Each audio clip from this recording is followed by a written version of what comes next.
Hello everyone and welcome to Techavro. Here we make tutorials and topics that might be helpful to you in one way or the other. And today I'm going to be showing you guys on how you can add music to your Instagram story. So what you want to first do is go and create a story. So we're just going to go here and press on story. Now that we're here now, we're just going to make a small little video. I'm going to stay silent so that there's no noise.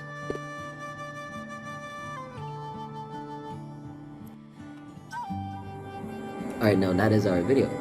Now what we're gonna do is click on this icon right over here and then click on music. Once we click on music, we can search for any music we want. Now I'm just gonna press on Playdate.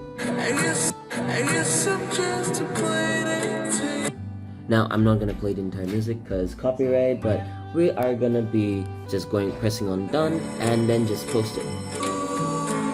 So I hope you guys found this video helpful. If you did, please drop a like, and if you want to see more videos like this in the future, don't forget to hit that subscribe button as well as that notification bell. Thank you so much for watching. Bye bye.